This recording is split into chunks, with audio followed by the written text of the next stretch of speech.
Olá, boa noite.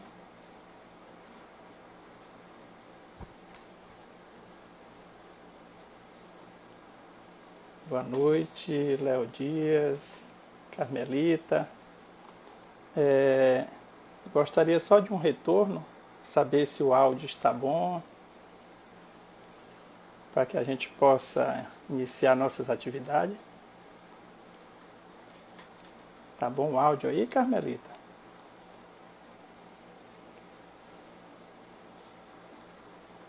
Tá, né, Léo? Muito bem. Léo Dias Magalhães. Obrigado você, Carmelita, pelo convite. Então, boa noite a todos. Meu nome é Hélio, né? Estamos aqui para este momento aqui de reflexão acerca do Evangelho do nosso Senhor Jesus Cristo, né?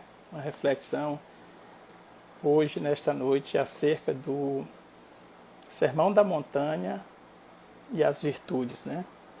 Então, inicialmente eu gostaria de agradecer ao convite de estar colaborando aqui com a Fraternidade Espírita Caminhando com Jesus, né?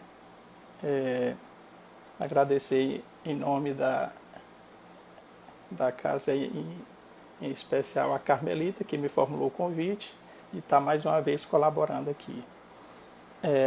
Inicialmente, a gente gostaria de dizer que esta palestra é a palestra doutrinária da Fraternidade Espírita Caminhando com Jesus, né, através do Instagram da casa, né? Então, desde já agradeço novamente o convite, é a segunda vez que a gente está aqui colaborando, né?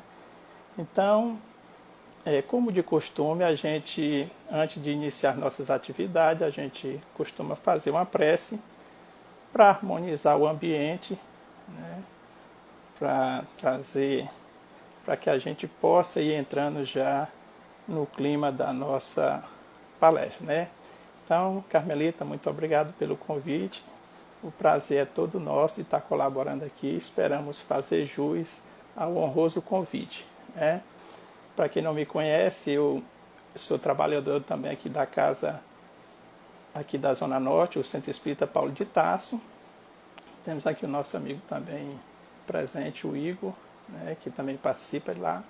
Então, sempre que a gente pode, a gente está colaborando com as outras casas. Então, vamos lá, a gente costuma fazer a nossa prece. Aqueles que se sentirem à vontade podem fechar os olhos.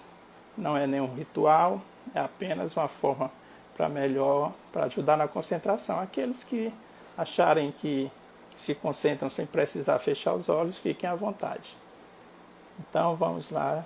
Senhor Jesus, Mestre amado, queremos neste momento, Senhor, te agradecer pela oportunidade de estarmos aqui colaborando, a oportunidade da tarefa, te pedir que nos abençoe a todos que aqui comparecem, encarnados e desencarnados, te pedir que nos ilumine as nossas mentes, para que possamos tirar o máximo proveito das reflexões que aqui vamos realizar.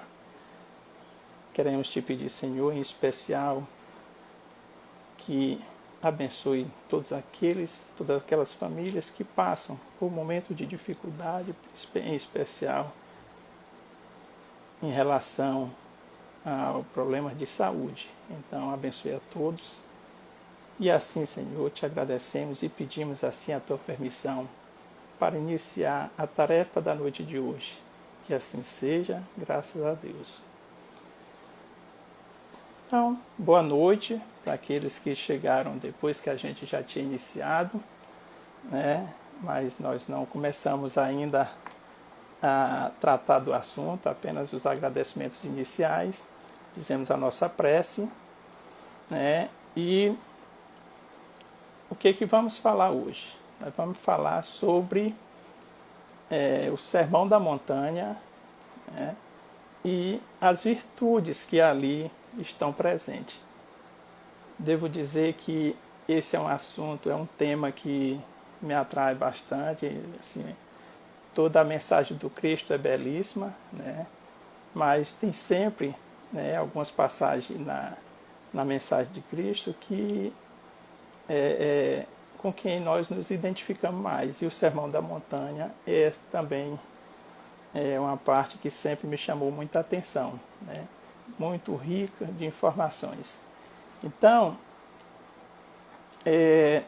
antes da gente iniciar, eu gostaria de pedir a permissão de vocês para ler aqui uma página do livro Boa Nova, né? Psicografia de Franciscano Xavier, pelo espírito Irmão X, na verdade, espírito Humberto de Campos, com o pseudônimo de Irmão X, né? Esta página, na verdade, o que ela traz? Ela traz uma descrição do ambiente, né, que antecedeu e posterior, né, todo o ambiente em que se realizou aquele momento que Cristo proferiu o Sermão da Montanha, né? Então, aqui é uma descrição na visão do apóstolo Mateus, né, de Levi, né? E ele começa assim. Esse livro, Boa Nova, para quem não leu ainda, vai uma sugestão aqui, é um belíssimo livro, né? Então ele começa assim. O crepúsculo descia num deslumbramento de ouro e brisas cariciosas. Ao longo de toda a encosta, acotovelava-se a turba imensa. Muitas centenas de criaturas se aglomeravam ali, a fim de ouvirem a palestra do Senhor, dentro da paisagem que se areolava dos brilhos singulares de todo o horizonte, pincelados de luz. Eram velhinhos trêmulos, lavradores simples e generosos, mulheres do povo agarradas aos filhinhos. Entre os mais fortes e sadios viam-se cegos e crianças doentes, homens maltrapilhos, exibindo as verminas que lhes corroíam as mãos e os pés. Todos se comprimiam ofegantes. Ante os seus olhares felizes, a figura do mestre surgiu na eminência enfeitada de verdura, de onde perpassavam brandamente os ventos amigos da tarde. Deixando perceber-se que se dirigia aos vencidos e sofredores do mundo inteiro, e como que esclarecendo o espírito de Levi, que representava a aristocracia intelectual entre os seus discípulos, na sua qualidade de cobrador dos tributos populares. Jesus, pela primeira vez, pregou as bem-aventuranças celestiais. Sua voz caía como bálsamo eterno sobre os corações desditosos. Bem-aventurados os pobres e os aflitos, bem-aventurados os sedentos de justiça e misericórdia, bem-aventurados os pacíficos e os simples de coração. E aí continuou, né? E aí ele continua a descrever o momento lá. Por muito tempo falou do reino de Deus, onde o amor edificaria maravilhas perenes e sublimadas. Suas promessas pareciam dirigidas ao incomensurável futuro humano. Do alto do monte soprava um vento leve, em deliciosas vagas de perfume. As brisas da Galileia se haviam impregnado da virtude poderosa e indestrutível daquelas palavras. E, obedecendo a uma determinação superior, iam espalhar-se entre todos os aflitos da terra. Quando Jesus terminou a sua alocução, algumas estrelas já brilhavam no firmamento, ou seja, já estava escurecendo, né? Como radiosas bênçãos divinas. Muitas mães sofredoras e oprimidas, com suave fulgor nos olhos, lhe trouxeram os filhinhos para que ele os abençoasse. Anciães de frontes nevadas pelos invernos da vida lhe beijavam as mãos. Cegos e leprosos rodeavam-no com semblante sorridente e diziam: Bendito seja o Filho de Deus. Jesus acolhia-os satisfeito, enviando a todos o sorriso de sua afeição. Levi, que é Mateus, né, sentiu que naquele crepúsculo inolvidável uma emoção diferente lhe dominava a alma. Havia compreendido os que abandonam as ilusões do mundo para se elevarem a Deus.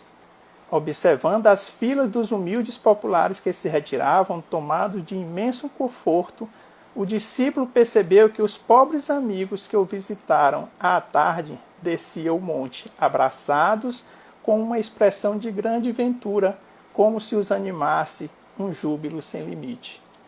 Veja assim, a belíssima descrição, né, trazida do momento de toda a atmosfera que cercou aquele momento das bem-aventuranças, né, do Sermão da Montanha. Então, como eu tinha dito, a mensagem trazida no Sermão da Montanha sempre me encantou, né, pelas suas belas passagens, né. Então, e ao reler sempre as palavras de Cristo, as parábolas, né, eu sempre fico deslumbrado, né, pelos seus ensinamentos, né. E sempre a gente se depara com novidades, né. A gente lê e novamente é como se estivesse lendo pela primeira vez, né. Então, assim, da mesma forma que um crítico lá aprecia uma obra de arte pela visão dele lá, né, por vários ângulos, vai depender do olhar que focamos, né. Assim também são as mensagens do Cristo, né. A gente sempre dependendo do ângulo que nós olhamos, nós sempre vemos novidade, né. A gente pega o Evangelho segundo o Espiritismo, lê aquelas passagens, quando a gente volta aqui ler novamente, a gente já vê outras coisas que não viu nas leituras anteriores, né? Então, mas na verdade, a mensagem é a mesma, né? Nós enxergamos de novo porque, na verdade, somos nós que vamos, né, mudando com o passar do tempo. A mensagem é a mesma. Nós é que vamos cada vez mais, que vamos evoluindo, nós vamos vendo mais coisas naquela mensagem, né? Então, o que encanta ali, o que me encanta é as passagens, né, que são as mesmas, mas a cada leitura que a gente faz, a gente experimenta um sabor diferente, né? Então, cada vez que a gente aumenta, né, o nosso entendimento vai se ampliando e cada vez vai se revelando novas verdades para a gente, né? Então, no Sermão da Montanha, diz que Jesus ali proferiu a mais bela página moral já ouvida no planeta, né? Tanto é que dizem que Gandhi, olha que Gandhi não era cristão, né? Era hindu, né?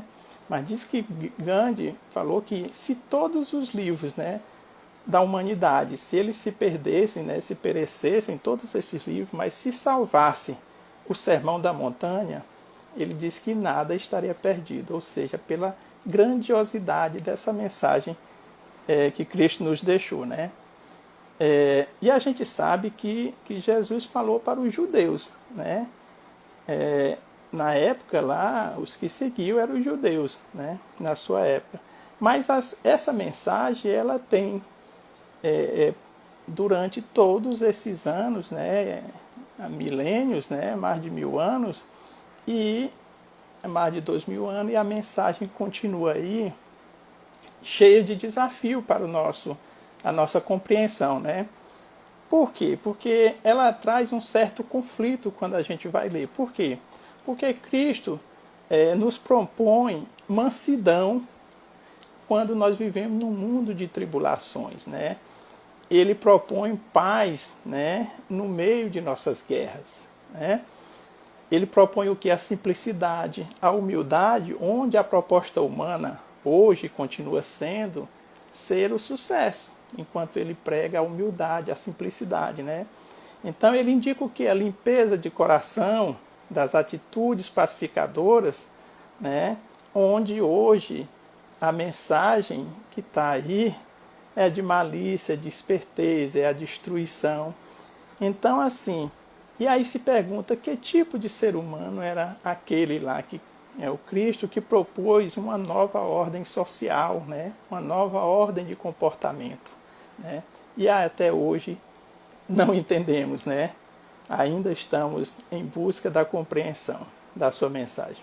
Mas a verdade é que o Império Romano caiu, né? Muitos soberanos passaram, né? Muitos que pareciam até imortais, mas a mensagem do Evangelho continua lá, né? Como um farol iluminando os nossos caminhos, sinalizando o rumo que devemos seguir. E aí se pergunta, né, como é que um simples galileu, já como é que se ia imaginar que um simples galileu que andava de sandálias, né, que era conhecido como um simples carpinteiro e que preferia a companhia dos pescadores, né, ditar essa página moral para a humanidade, né? Então Jesus falava de virtudes, né? O tempo todo Jesus falava. E ele dizia que o reino dele não era deste mundo, né? E a que mundo ele se referia, né? Então Jesus aí já fala de uma realidade espiritual, né? De uma outra dimensão de vida, e ele aí já acena para a questão da imortalidade da alma, né?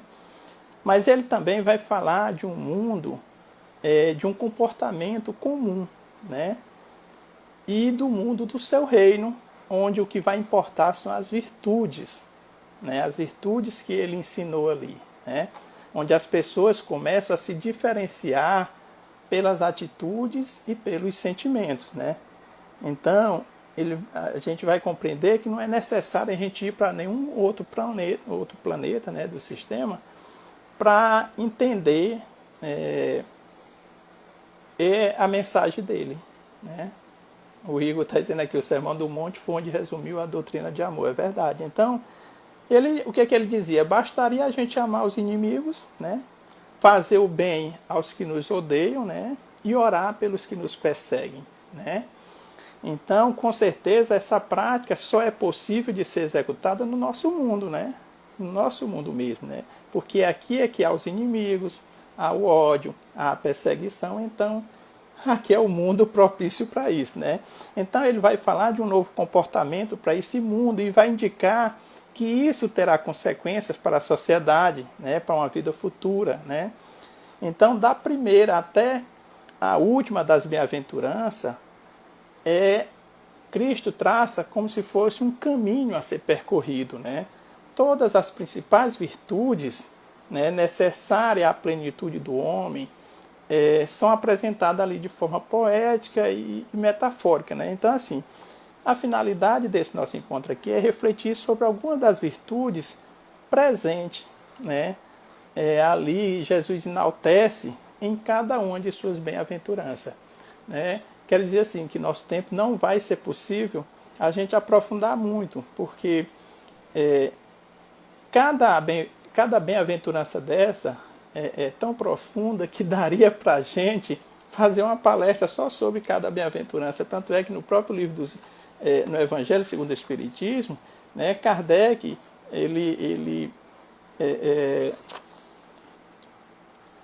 como ele diz, reservou, né, um capítulo para cada bem-aventurança dessa. Ele selecionou, na verdade, 5 bem-aventuranças e dedicou um capítulo a cada uma.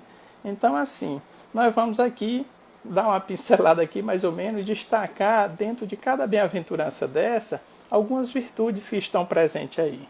Então, e falando de virtude, o que é virtude, né? De acordo com Carlos Pastorini, né, que é o autor daquele Minutos de Sabedoria, né, para quem não sabe, ele também era espírita, né?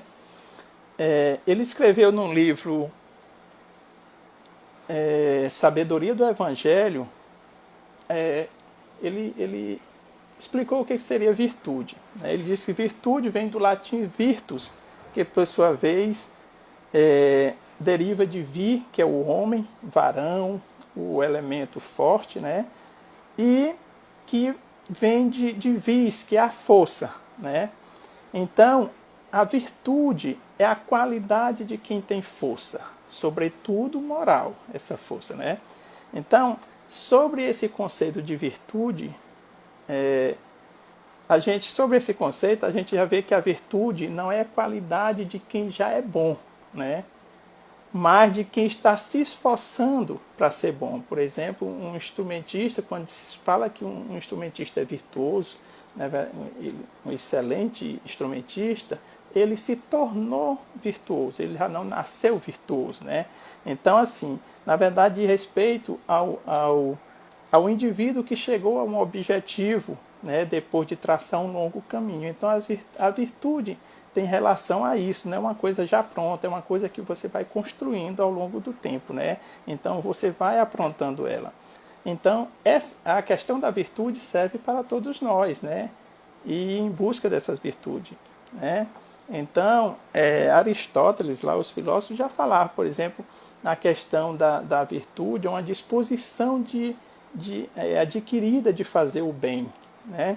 Então nenhuma virtude na verdade é natural. É preciso a gente tornar-se virtuoso, né? Então, e como é que a gente se torna virtuoso? É praticando ações justas, né? Por exemplo, a gente se torna justo praticando ações justas, praticando ações moderadas, né? Praticando ações moderadas, nós nos tornamos moderados, né? Praticando ações corajosas, nós nos tornamos corajosos, né? Então, a gente vai trilhando esse caminho e a gente vai amealhando experiência e vamos adquirindo as virtudes, né? Kardec, né, e nesse conceito, Kardec, no Evangelho segundo o Espiritismo, ele diz, né, que o verdadeiro espírita, né, a gente já conhece essa frase, que reconhece-se o verdadeiro espírita pela sua transformação moral e pelo seu esforço que faz para dominar suas más tendências. Então, assim, é uma construção, né? Então, desenvolver virtudes é escalar uma montanha, né? E aqui a gente traz a relação para o sermão da montanha, né? Seria um caminho de ascensão através de um esforço. Então, assim, quando a gente olha para o monte, imaginamos aquelas bem-aventuranças como degraus que nós vamos ter que subir. Então, Cristo nos dá a receita, né? Os passos que nós temos que seguir em busca da plenitude, né? Da elevação moral, né? E aí, o que acontece? Quando a gente olha para cima, né, da montanha, a gente vê as conquistas que nós temos que alcançar, né? E à medida que a gente vai subindo, a gente pode olhar para baixo e ver o que já alcançamos, né? Então, a gente faz essa analogia dessa subida do monte com as bem-aventuranças, né?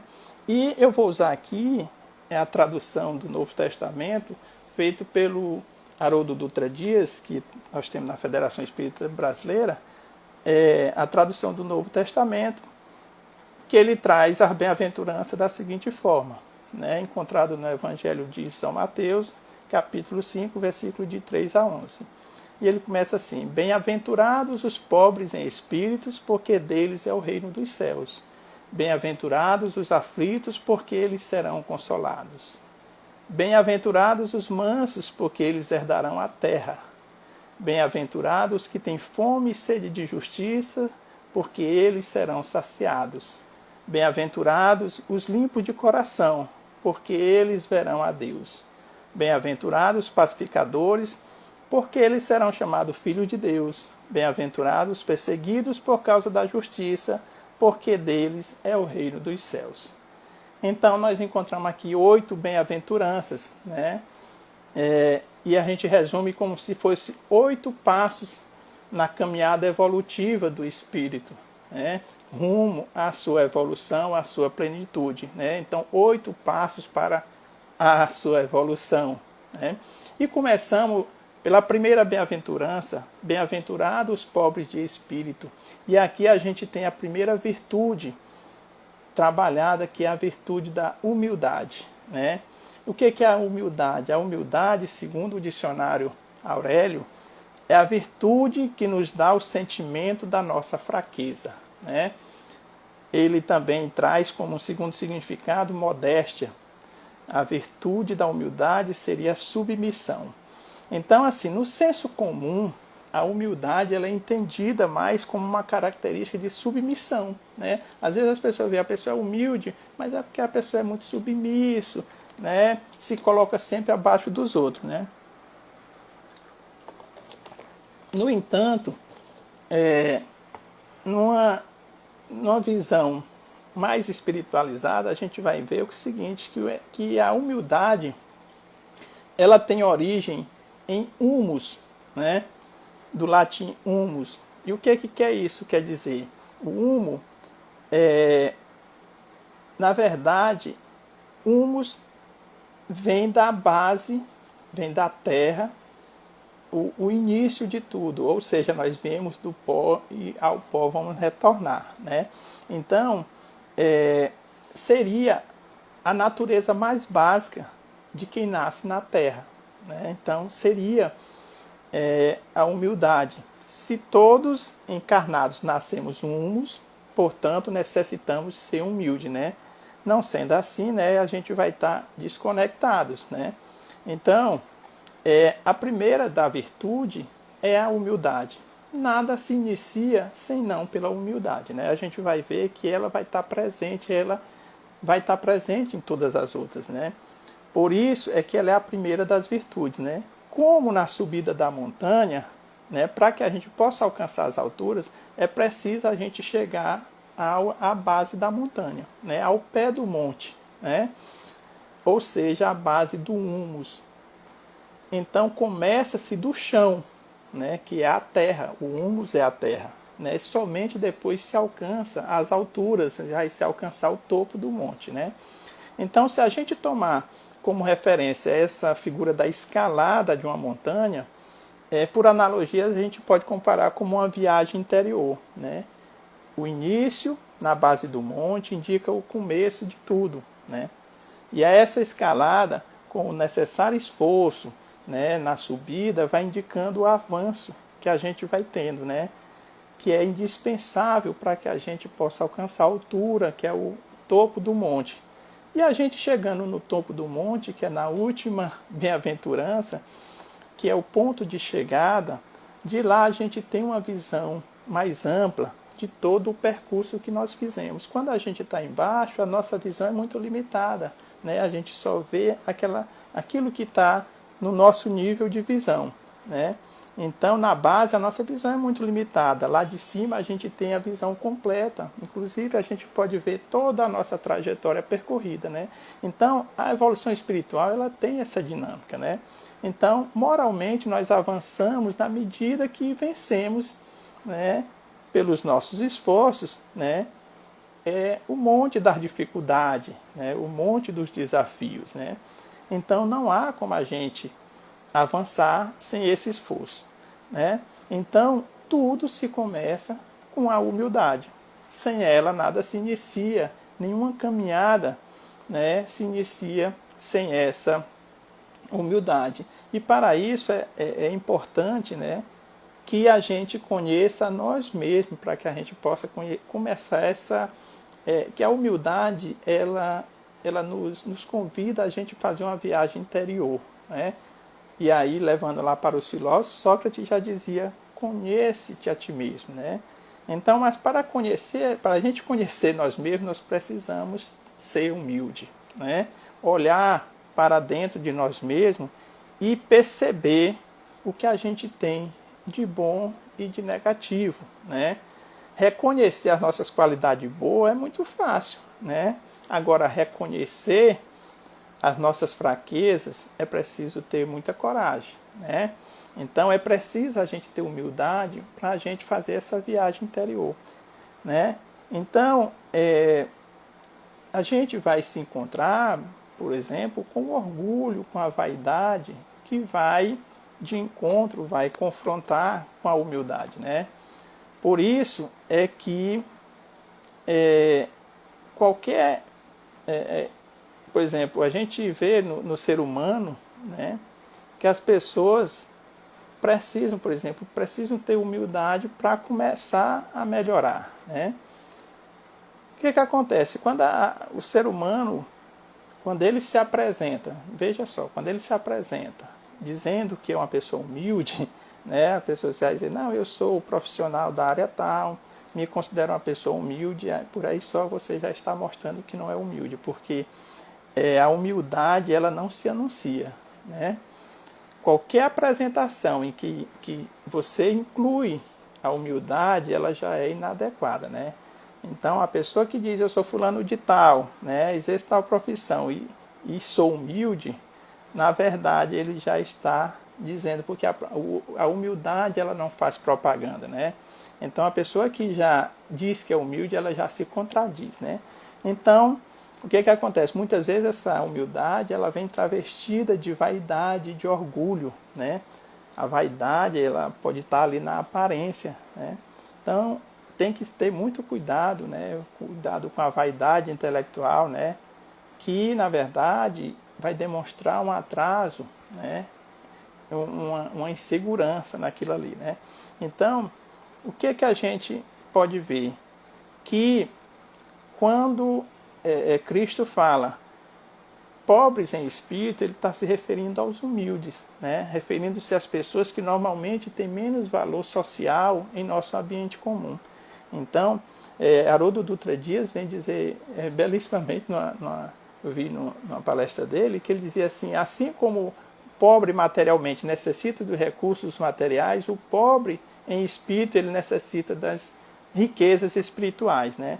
Então, o sentimento maior, que é o amor, como o Igor falou agora há pouco, ele necessita da humildade. Sem ela, nada se chega ao amor, né? E temos que ter cuidado com o orgulho e a vaidade. Então, nessa primeira bem-aventurança, o que está mais presente e que se exige nessa caminhada é a humildade, né? Na segunda bem-aventurança, que de bem-aventurados aflitos, nós vemos aí a resignação e a resiliência, né? E o que é a resignação? A resignação, ela consiste na ideia de aceitação, né? Aceitação de um modo conformado, ou seja, por um lado, a resiliência significa a ação de mudar e transformar algo de acordo com a vontade do indivíduo. Então, assim, na psicologia, a resiliência é interpretada como a capacidade da pessoa lidar com seus próprios problemas, ultrapassando esses obstáculos, né? Então, muitas doutrinas, e principalmente a doutrina espírita, ela traz que o indivíduo deve apresentar a união da resignação e da resiliência, né? Para quê? Para que ele possa atingir a evolução espiritual, né? Porque ele deve ser responsável, a resignação e a resiliência vai ser responsável para que ele possa suportar os momentos difíceis, né? Que todas as pessoas vão enfrentar na vida, né? Então, e outra, né, que vai servir o estímulo para que ele não perca a fé, a esperança de um futuro melhor. Então, a resignação, na verdade, tá no sentido de resignar-se, ser submissão paciente, né, do sofrimento da vida, né? E aí que ele diz aqui, bem-aventurados aflitos, e a gente pode pensar, será que é possível a gente estar aflito e feliz ao mesmo tempo, né? Que diz bem-aventurados, né, são os aflitos, né? Com certeza que não, né? Mas na verdade, a gente tem que entender que é o seguinte, alguns dizem, né, que o indivíduo deveria se sentir grato com a dor, né? Porque através da dor é que a gente, por exemplo, a dor vai gerar um sofrimento, uma tristeza, mas que quando a gente sair dela, né, vamos sair mais forte, né? Então, na verdade, a dor não existe para gerar alegria e gratidão, né? Na hora que ela está doendo, não é para isso, mas quem sofre, né, sai daquela situação mais forte, né? Então, na verdade, o que Cristo quis dizer, a colocação seria assim, bem-aventurados os aflitos, porque eles serão consolados, ou seja, depois da aflição, no futuro, né, eles serão consolados, né? Então, ele não disse assim, bem-aventurados os que choram, né? Ou seja, sintam-se felizes durante o sofrimento, né? Na verdade, o sofrimento sozinho, ele não gera nenhum progresso, né? Então, as aflições em si mesmas, elas são experiências que vão acionar o nosso sentimento para que a gente possa reagir em determinadas situações, né? E construir, a partir daquela dificuldade, construir a nossa felicidade, né? Então, o importante é que a gente não se revolte com os momentos de dificuldade, né? Então, o que é que acontece? A dor, ele diz assim, alguém pode estar... A dor, um exemplo de como a dor é importante, que diz assim, durante a dor a pessoa pode ter cuidado, por exemplo, que durante a dor a pessoa pode se revoltar, pode se tornar... aquela dor pode virar uma indignação, mas nesse caso, a dor também pode gerar um comportamento de fortalecimento, de você, a partir daquela dor, você buscar superar as suas dificuldades. Então, é importante a gente entender que esses momentos de dificuldade são importantes para o nosso crescimento, né? Então, nessa segunda bem-aventurança está bem presente essa questão da resiliência e da resignação, né? Então, a resiliência seria a capacidade da pessoa enfrentar, né, fortes traumas, tanto no passado como no presente, porém sem se entregar, né? E aqui também tem a presença da empatia, né? As pessoas se colocar no lugar do outro, né? Isso é muito importante, né? Como diz, cada um é que sabe a dor, né? E a delícia de ser o que é. Então, assim, muitas vezes a gente diz, eu sei o que fulano está passando. Não. Se a gente nunca passou por aquilo, a gente pode ter até tentar imaginar o que a pessoa está passando, mas saber o que a pessoa está passando só sabe quem passa. Então, a empatia nesse sentido é importante, a gente se colocar no lugar do outro, né? Então, nós não sabemos a dor de uma mãe que perde um filho se nós nunca perdemos um filho, né? Então, a questão da empatia vem muito nisso, na questão da dor, né? Na terceira bem-aventurança, que temos bem-aventurados os mansos, temos aí a questão da mansuetude, né? Então, imagine, por exemplo, no meio de um trânsito, a pessoa que põe a cabeça para fora e lhe ofende, sai ofendendo as pessoas, né? Então, assim, a princípio, a primeira pessoa pode não dar a mínima atenção e dizer, não é comigo, e não ligar, né? Já outras pessoas podem, essa pessoa ela tem a virtude em si, né? E a virtude da humildade, e aquilo não afeta ela. Já outra pessoa pode se sentir ofendido e dizer, não levo desaforo para casa, né? Então, a mansuetude vem de mansidão. E essa conquista é fundamental na nossa vida, né? Quem não tem o que provar, né, fica tranquilo, torna-se manso, né? Então, a virtude da mansuetude, ela é decorrente natural da humildade, né? Quando a pessoa se acalma, diminui a sua expectativa em relação ao problema, ela se tranquiliza, né? E como Cristo diz, os mansos possuirão a terra, né? Então, somente quem tem a tranquilidade, né, é que possui a capacidade de controlar suas emoções e seu ambiente, né? Então, a gente diria que a mansuetude é a virtude que permite a pessoa ter calma suficiente para administrar a sua própria vida, né? Porque numa situação dessa, de uma briga no trânsito, imagine o que não poderia ocorrer. A gente vê muitas tragédias por aí, né? Então, a gente vai para a quarta bem-aventurança, que diz, bem-aventurados que têm fome e sede. Aqui nós temos a presença da fé, né?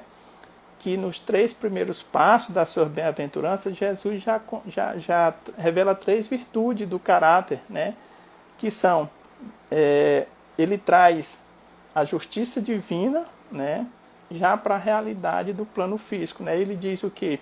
Que a gente precisa aqui dos esforços interiores que é a relação da humildade, né?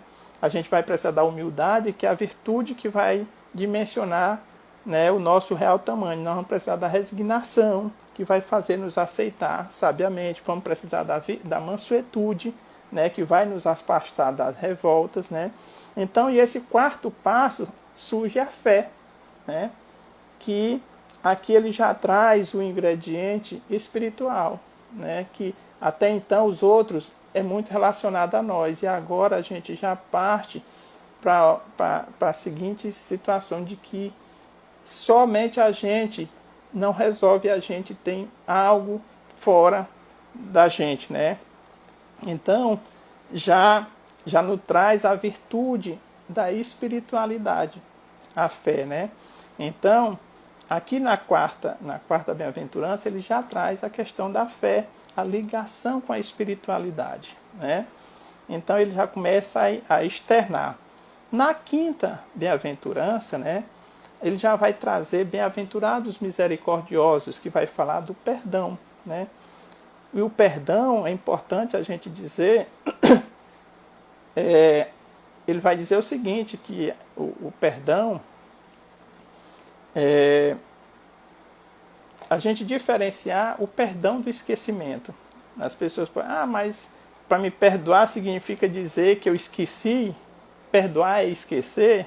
Não, perdoar não é esquecer, né? Na verdade, perdoar, e o que é perdoar então, se não é esquecer? Na verdade, perdoar é, antes de tudo, a gente superar o ressentimento, né? A gente não guardar nenhum rancor, né?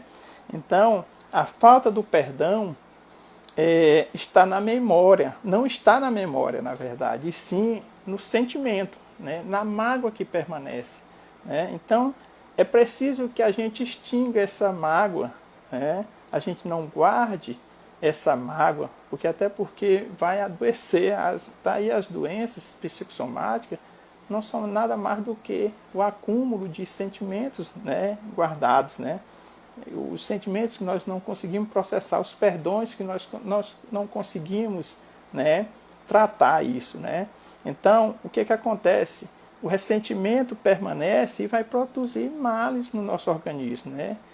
Então, perdoar, na verdade, é abrir mão da retaliação, né? É abdicar da vingança, é não revidar. Isso é que é o perdão. Não é dizer que esqueceu, não é esquecer, até porque nós somos seres, né, em evolução ainda, mas o primeiro passo para o perdão é a gente não se vingar, né? Isso significa que e às vezes a pessoa diz, mas eu já perdoei, eu não vou fazer nada contra ele, mas Deus é justo, né? Eu não vou fazer, mas Deus é quem vai fazer. Ou seja, na verdade, Deus é o vingador, né? Deus vai se vingar por você, né? Então, na verdade, não perdoou, né? Então, nessa bem-aventurança aí está presente bem a questão do perdão, né? A gente, como o nosso tempo já está se esgotando, vou passar aqui para a sexta bem-aventurança, que é de bem-aventurados limpos de coração. E aqui ele vai trazer a espontaneidade, a pureza de coração e a sinceridade. E aqui ele vai trazer a questão da relação da criança, da pureza do estado da infância, né? Então a espontaneidade é que vai caracterizar a criança, né? A ferramenta essencial que é para a gente adentrar o reino dos céus, né? Assim que Cristo disse, né? Que a gente deve ser como uma criança, né? Para que a gente alcance o reino dos céus, né? Então, a natureza em si, Cristo, por exemplo, o adulto que perde a criança que existe dentro dele, ele envelhece rapidamente. Então, por isso que nós devemos cultivar a criança dentro de cada um de nós, né? Então, o ser humano saudável é aquele que mantém a sua capacidade de brincar nas suas relações afetivas, que mantém ainda um pouco da sua ingenuidade, né, da sua sinceridade na criança, né? Então, nós temos aí, na sétima bem-aventurança, nós temos bem-aventurados pacificadores, que tem aí a questão do altruísmo. E o que é o altruísmo? O altruísmo, na verdade, significa o amor para com os outros, né? Isso em oposição ao egoísmo, que no egoísmo a gente está voltado muito para a gente, né? Para satisfazer a nós mesmos. E já no altruísmo, bem-aventurados os pacificadores, a gente já engloba esse elemento do próximo, né? Significa o amor para com os outros, né? Então, nessa escalada do monte, nessa subida, nós precisamos começar pela humildade, passando pela resignação, mansuetude, a fé e a pureza de coração lá com a criança, né? E no 7º nível nós estamos bem-aventurados os pacificadores, né? Quando a pessoa percebe que precisa dar de si, né? Agindo do bem, proporcionando a paz, mas isso já partindo, a paz, por exemplo, começa dentro de nós, dentro do nosso coração, e a gente já estende isso para o nosso próximo, né? E por último aqui, a gente vai, e nessa da paz, a gente vai falar da ciência da paz, que é a paciência, né? E é importante, né, que a gente, num trocadilho, não há pacificador sem paciência, né? E por último, a gente vai falar do bem-aventurado os perseguidos por causa de justiça, e aqui nós temos a caridade, né? E é tão assim que a caridade é tão importante e ela está lá no topo, né? Enquanto a humildade está lá na base, que é o início de tudo, nós temos a caridade lá no topo do monte. De lá a gente consegue ver toda a nossa caminhada. E a caridade é tão assim que ela não tem um conceito, mesmo no dicionário nós não vamos ver um conceito completo de caridade, né? Porque ela pode simplesmente ser caracterizada, teoricamente, somente pela prática. É tão assim que eu acho uma contradição, às vezes, a gente dizer assim, a prática, a ação da caridade, a prática da caridade. Na verdade, não existe caridade sem ação, sem prática. Não existe caridade só na teoria, né? Então, a caridade, esta vai resumir todas as outras virtudes, né? É por isso que ela vai estar no topo da montanha, no topo das bem-aventuranças. E não é por acaso que Jesus apresentou ela lá na última bem-aventurança, né? Kardec também elegeu a caridade como a máxima moral da doutrina espírita, né? Tanto é que nós conhecemos, né? Fora da caridade não há salvação, né? Então a caridade é o amor em ação, né? Então, mais ou menos isso, né? E eu, só para encerrar aqui, que já estamos avançados no nosso horário, temos aquele discurso belíssimo de Paulo, que ele vai trazer as virtudes da caridade, quando ele vai dizer que a caridade é paciente, é branda, é benfazeja, ou seja, a caridade não é invejosa. Aí ele traz as virtudes da caridade, e nós vamos ver que na caridade estão todas as outras virtudes, né? Então ele vai dizer que a caridade não é temerária, nem precipitada, não se enche de orgulho, não é desdenhosa, não cuida de seus interesses, né? Não se agasta, não se azeda, né? Não se azeda com coisa alguma, não suspeita mal, não se rejubila, né? E aí ele diz agora 3 virtudes: a fé, a esperança e a caridade permanecem, mas dentre elas a mais excelente é a caridade, né? Está lá em São Paulo, na Epístola aos Coríntios, né? Então, é mais ou menos isso que a gente queria resumir, né? Porque, como eu estava dizendo, são muitas. Se a gente for entrar no detalhe de cada uma dessas virtudes, a gente vai perder de vista aqui o tempo, né? Então, assim, é tão amplo, né? As virtudes, né? A interpretação do Sermão da Montanha, que a gente poderia fazer uma palestra, a gente faz uma palestra só com uma das bem-aventuranças, né? Então, é mais ou menos isso que a gente se propôs a trazer para cá, a gente refletir sobre as virtudes que estão dentro, né, de cada uma dessas passagens, né?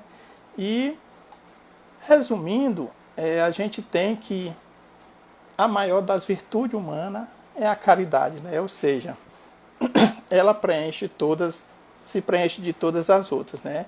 Então, na caridade, nós temos a chegada no topo, no monte, no topo da evolução moral do ser humano, né? Então, no Sermão do Monte, nós aprendemos o quê? Nós aprendemos com Jesus que a tarefa é o aperfeiçoamento moral, nosso aperfeiçoamento moral. que é o motivo que nós nascemos aqui, para a gente estar evoluindo moralmente, espiritualmente, né? Então, Jesus nos traz, nessa belíssima mensagem do Sermão do Monte, todo o caminho que nós temos que traçar para a nossa evolução, para a nossa felicidade, né? Ok? Então, eu gostaria de agradecer e convidar a todos vocês para a gente fazer a nossa prece final aqui. Então, gostaria de agradecer o convite em nome da Carmelita, que nos formulou, e agradecer aqui a presença de todos vocês. Ok? Então, convidar para a gente fazer a nossa prece para podermos encerrar. Ok? Jesus, mestre amigo, queremos te agradecer mais uma vez, Senhor, pelo amparo recebido neste momento de reflexão. Sabemos que tu aqui se fizesse presença entre nós, porque assim tu disseste no teu evangelho que onde um ou mais estivesse reunido em teu nome, tu aí estaria presente. E temos ciência, Senhor, que tu aqui se fez presente. Queremos te agradecer com isso, pedir que nos abençoe a todos, abençoe todas as nossas famílias, abençoe em especial aquelas famílias que passam pelo momento de dificuldade, abençoe todos aqueles irmãos que estão nos leitos dos hospitais lutando para recuperar sua saúde. Então, Senhor, te agradecemos e assim pedimos a tua permissão para encerrar esta palestra da noite de hoje. E que assim seja, que a tua paz possa permanecer conosco hoje e sempre. Obrigado. Então, muito obrigado a todos, né? Espero que tenhamos feito, correspondido, né, ao convite e nos colocamos à disposição sempre que pudermos colaborar, ok? Um abraço a todos, boa noite e fiquem com Deus.